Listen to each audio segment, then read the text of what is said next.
Today we're going to be getting started with a program called Google SketchUp, and by the end of class today you have an assignment to have two different things done in Google SketchUp and turned in on a file. So let's go ahead and get started. If you go down to Start, Google SketchUp is already in your programs that's loaded onto the computer, so I'm going to go ahead and choose Google SketchUp. And when you choose this, it's usually going to ask you, taking a moment, it's going to say start using SketchUp. So you want to go ahead and start using. Sometimes it'll ask you to choose a template. If it asks you to choose a template, go ahead and choose feet and inches. I've used mine multiple times, so it kind of knows what I want. So to begin with here, you have a lot of new tools and things to work with. So I want to show you that this is your orbit tool. It's probably one of the most important things to your program. So you can orbit and you can look at your items from any direction. And to begin with, what I'm going to do is point out a few things. I am actually going to get rid of the guy first. He's of no use to us. So now what I'm going to do is I want to point out a few things. You have your vertical and horizontal axis lines. These are going to be extremely important as you are working through the program. So let me go ahead and show you what I mean by that. So I'm going to want to draw. I'm going to go ahead and draw a square here. And if I have a square, when I start drawing this, sometimes it becomes difficult to see if it was laying flat on the ground or if it is popping up in space. And mine is laying flat down on the ground, but as some of you are trying to draw this, you might have gotten something like this, and you'll notice that it is up in space. So what you want to make sure is if you are trying to draw this and you keep getting this, which is vertical, the easiest way to change it is to change your point of view. And once you change your point of view, you're going to be able to see if it is on which axis it aligns to. So I'm going to go ahead and erase all of these things.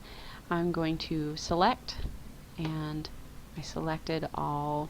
Looks like I got most of these things. I'm going to go ahead and select that too and erase it with the delete key. Alright, so to begin with today, you have two parts of an assignment. To begin with, you're going to be making a pyramid first, and then you're going to be making an arch. And you can do this in the same file, but I do have two different videos to split up the instruction.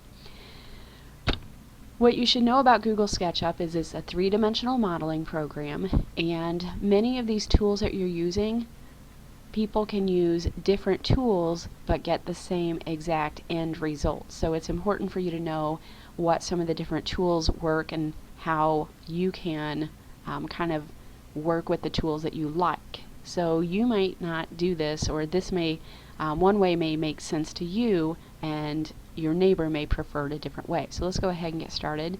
I'm going to be showing you three different ways to make a pyramid, and for the bottom, I'm going to start off with a base.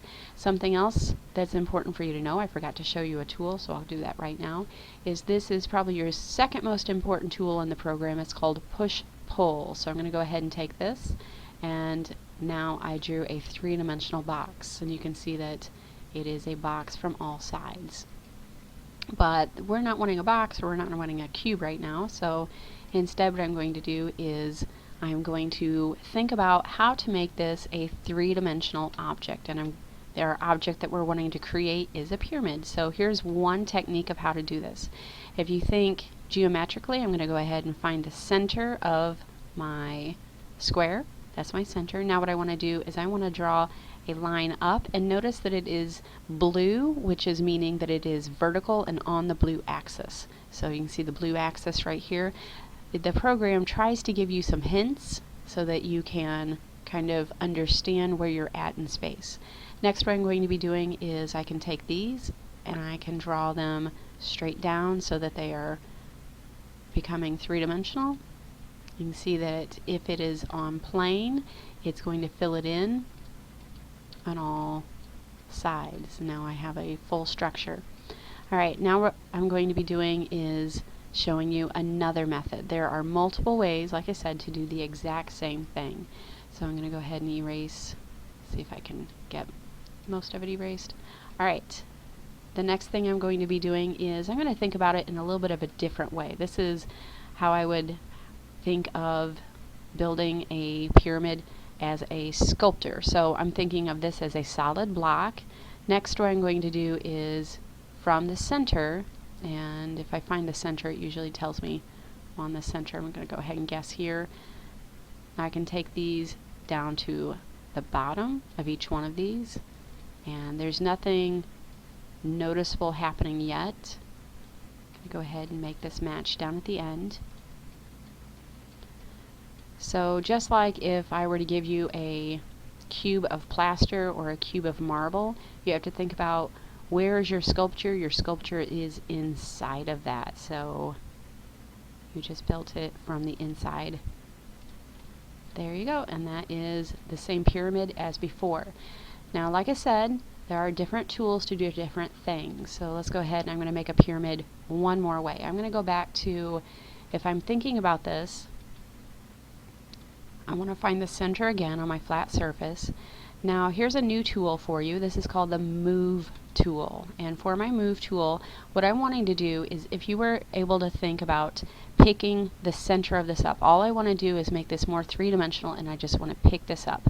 So the Mover tool, that was a mistake.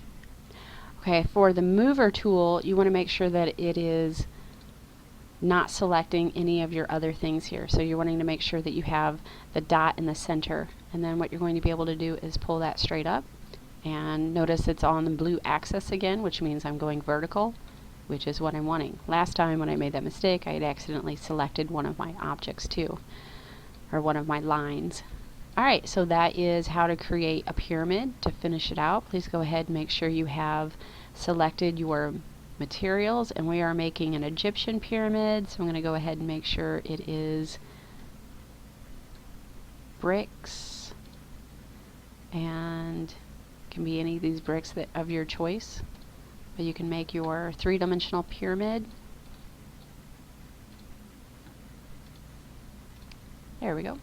Alright, so I'm going to go ahead and stop the video so that you can work on your own and create your own pyramid in the program. And then you can get started on the second video when you are ready for an arch.